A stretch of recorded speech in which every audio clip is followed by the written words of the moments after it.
Hey everyone, and welcome back. We're diving deep today, really deep, into this book, Escaping Female Supremacy, a guide for men in a Gynocratic Society by Conrad Riker. You know, I know a lot of you are interested in this whole red pill thing. Yeah. Especially how it all plays out in America. Yeah. So this book, it's, well, let's just say it's a pretty intense look at how society maybe, isn't as equal as we like to think. Right from the start, Riker comes out swinging, saying men are straight up losing ground in a system, he says, that actually promotes female supremacy. Wow, a gynocracy, huh? Yeah. I mean, that's a pretty bold statement right out of the gate. It is. So how does he back that up? Well, he goes way back. Okay. Historically, he talks about feminism, which, obviously started with good intentions, equality, right? Of course. But Riker's argument is that somewhere along the line, things shifted. Yeah, okay. And now, in his view, it's tipped the scales the other way. Interesting. So, it's actually putting men at a disadvantage now. That's what he argues, yeah. Huh. And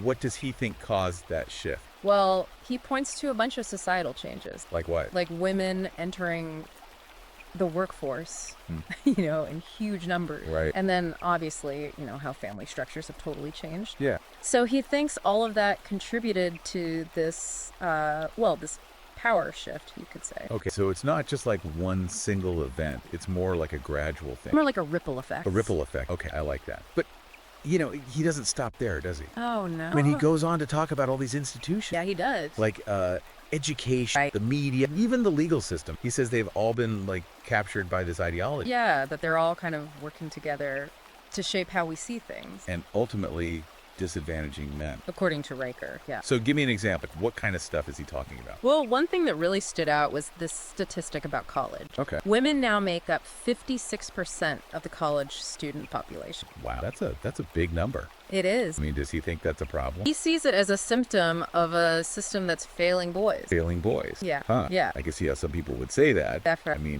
mean, thinking long term about male representation in different fields. What happens to those male-dominated industries? Yeah, right. I mean, have you noticed those kinds of patterns? It's definitely something to think about. It's all connected, right? The media, the legal system. Oh, yeah, he talks about that too, doesn't he? Yeah, how men are often portrayed. And then especially in family law, Right. He sees all that as reinforcing this gynocracy idea. So it's almost like a self-perpetuating cycle. Kind of, yeah. Like a feedback loop. Makes you think, doesn't it? Yeah. Makes you wonder.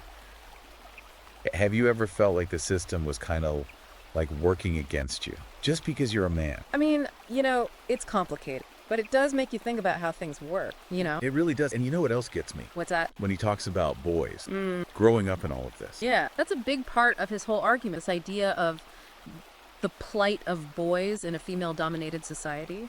I mean, it's a pretty heavy statement, right? It is. So what exactly is he, worried about? What are the specific challenges he sees? Well, he looks at the education system. Okay. Says it's, kind of set up to favor girls, like their learning styles, how they learn best. And he uses, stats to back that up. Stuff like ADHD diagnoses, Right. higher rates in boys, dropout rates too. It's funny, right? Because we always hear about, the problems girls face in STEM and things like that. Yeah. But he's saying it's actually the opposite. He is, in this context at least. But it's not just school, right? He talks about the media too. Yeah. And how, men are often shown. Like all those stereotypes, right? Yeah, exact, aggressive, Yeah. emotionally closed off. Yeah. And what does he say that does to boys? Well, to their self-esteem and how they see what it means to be a man. They gotta have an impact, right? Huge, probably.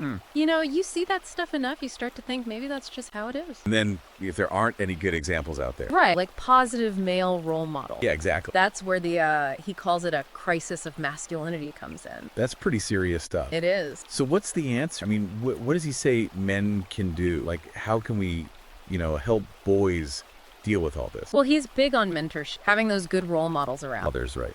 Especially fathers, being involved, showing them, what it means to be a good man. So it's kind of like going back to basics, those more traditional values. I guess you could say that. He also talks about, teaching them practical things like financial independence. Oh, okay. Being self-reliant, Yeah. things they'll need, especially, he says, in case of divorce. Huh. It's like he's saying, get ready to go it alone. Don't depend on anyone else. Yeah, there's definitely that thread in there. Wow. I mean, what about just thinking for themselves? Oh, that too. Big time. Critical thinking. Questioning everything. What you see in the media, not just accepting what you're told. So not just the practical skills, but also the mental tools Right. to really analyze stuff, And make your own decisions. Yeah, exactly. He says, be aware, know your right, protect yourself. Even, with things like prenuptial agreements. Prenups. That's pretty serious. It is, but it fits with his whole, be cautious, be prepared kind of thing. Especially in marriage. Especially in marriage. Man, it's a lot, isn't it? I mean, for fathers raising their sons in all of this, it's like the world's telling them one thing, but then Riker's saying something completely different. It's definitely a different way of looking at things. It is. And speaking of looking at things differently, he talks about raising sons with this red-pilled awareness, right? Like he actually uses that term, raising red-pilled sons. Yeah, he does. He has a whole section on that. So what's he saying? What does red-pilled even mean in this context? Well, it's like teaching boys to see the world, through this specific lens, like understanding the whole female supremacy dynamic and the biases and how to, protect themselves. So not just being aware, but being like critically aware, like question everything. Right, exactly. And he says fathers need to have honest conversations with their sons about the challenge, what it's like to be a man in this kind of society. Wow. So not like sugarcoating things? No, more like preparing them, giving them the tools they'll need To deal with it all. to deal with it, yeah. Man, that's a pretty big job for a father. It is. And he says, fathers are crucial in this. Like, they have to counter all these negative influence. It's almost like he's talking about a movement, isn't it? Like a whole bunch of fathers all raising their sons this way to, change things. Yeah, there's that energy to it, definitely. That's pretty intense stuff. It is. But, I think it's good to talk about this stuff, Well, even if it's uncomfortable. Definitely. And I think Riker's book, even if you don't agree with everything, it makes you think. For sure. So before we jump into the next part, Yeah. what do you think about this raising red-pilled sons thing? Is that like the right approach in today's world? I mean, That's a tough one. It's not a simple yes or no, yeah, that's fair. Maybe we could dig into that a little more later. Yeah. For now, let's move on to what Riker says about actually fighting back against all of this, the female supremacy thing. Okay, so we've talked a lot about Riker's take on all the challenges that men are facing in a system he says is biased against them. But he doesn't just leave us hanging, does he? No, not at all. He actually talks about fighting back. Yeah, he does. Like actually creating change. So he's not just like complaining about it. He's actually saying, hey, we can do something. Yeah, he's all about taking control. Men taking control of their lives, not being passive. Okay, so where do we start? I mean, where does he say men should start with all this? Awareness, that's his big thing. Awareness. Like really waking up to what he calls female supremacy. Right. And seeing how it's affecting them. Affecting their lives, yeah. Yeah. In ways they maybe haven't even thought about.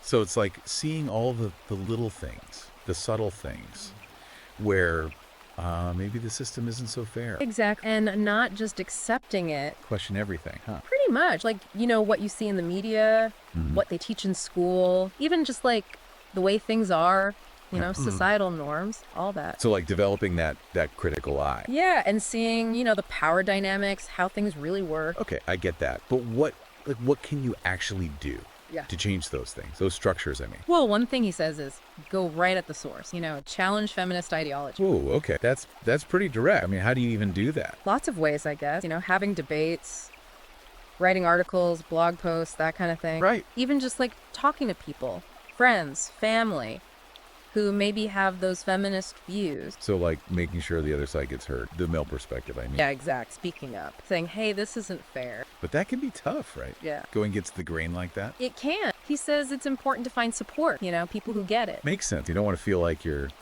out there all alone. Right. So things like men's rights groups, online forums, even just, finding other guys who feel the same way. Okay, so build that community. But is it all just talk? I mean, does he have any ideas for like real action? Oh, yeah. He's big on like legal and political stuff. Really? Like what? Getting involved in politics, voting for the right people, and then advocating for changes to laws and policies that, he sees as harmful to men. So like taking that awareness and using it to actually shift things. Exactly. It's a long game, he says. But, that's how you really create change. Makes sense. Now, what about like the individual? What about just, working on yourself? He talks about that too. A lot, actually. Okay, so what's he saying? Become the best version of yourself. Strong, confident, a leader. So like owning your masculinity. Exactly. Don't be afraid of it. Yeah, interesting. And then, of course, the practical stuff. Financial independence. Right. Being able to take care of yourself. Exact. That self-reliance thing. It's like he's saying, don't depend on the system. Kind of, yeah. Because he doesn't trust it. Huh. So it's about